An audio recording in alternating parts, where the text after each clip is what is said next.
At kasama natin si Miss Maluna Student Cantiners.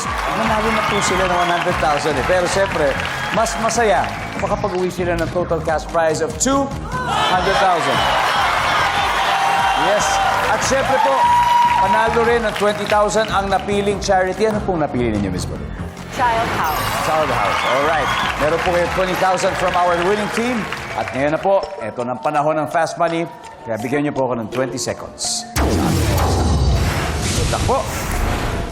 Bakit kaya may mga Pinoy na sa ibang bansa nagtatrabaho? Go. Mas malaki sweldo. Gamit sa bahay o office na naa-adjust ang height. Upuan. Ano ang una mong naiisip kapag sinabing dalaga? Virgin. Fill in the blank. Ang bilis ng takbo ng blank. Ng kabayo. Trabaho kung saan maraming nakakausap na senior citizen. Home for the aged. Here we go. Okay. Now, bakit po may mga Pinoy na sa ibang bansa pa nagtatrabaho? Dahil mas mataas ang sweldo doon. Ang sabi ng survey ay 26 points. Gamit sa bahay or office na naa-adjust ang height, sabi niyo, upuan. Survey says, yes. Una mong naiisip kapag sinabing dalaga, sabi niyo, virgin. Sabi ng survey. Meron. Ang bilis ng takbo ng kabayo. Ang sabi ng survey dyan ay, yes. Trabaho kung saan maraming nakakausap na senior citizens. Home for the aged. Sabi ng survey ay, yes. Have to go, 97. Yes. Dito po tayo, Miss Malu. Let's welcome back Miss Chicky. Here we go. Bago pong lahat, gusto ko lang sabihin na Miss Malu got 103 points. It means you need 97. Okay. Pwede na. Konti na lang. Okay. At this point, makikita na ng mga manonood ang sagot ni Miss Malu. Give me 25 seconds on the clock. Right. Bakit may mga Pinoy na sa ibang bansa nagtatrabaho? Go. Mas malakas ang malaki sweldo. Bukod doon, one more. Mas malaki sweldo, mas may oras sila sa pamilya nila. Gamit sa bahay o office na naa-adjust ang height. Pass.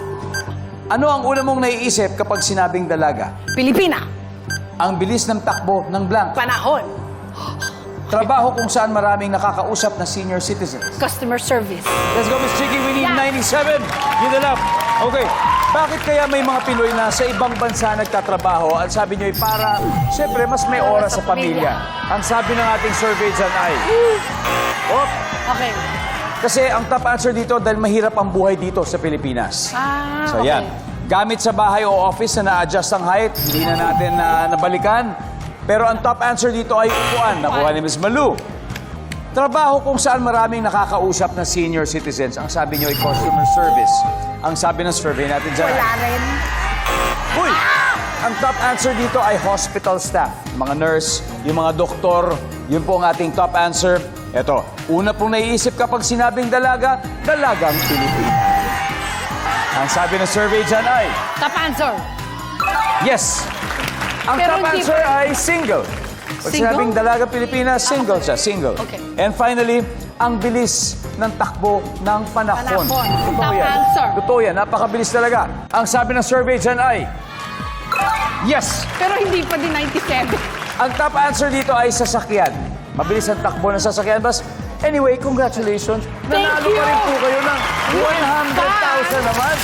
Oh my goodness, congratulations, student cantiners. Mag-uwi pa rin po kayo ng 100,000 pesos. And, Pen de Sarapel, Miss Connie Asuda dyan. Maraming salamat. Thank you very much. And, congratulations. Thank you very much. Diba? 100,000. Di ba nakuha pero panalo pa rin. Pwede ba sumali ulit? Of course. You're welcome anytime. Right, Kuya Marco, di ba? Oh, Ma'am Christine, Miss Chicky, anytime. Thank you. We had so much fun. Thank you for the opportunity. Thank you very much. Kaya maraming salamat, Pilipinas. Ako po si Ding Dong Dantes, araw-araw na maghahatid ng saya at papremyo. Kaya makihula at manalo dito sa Family Feud.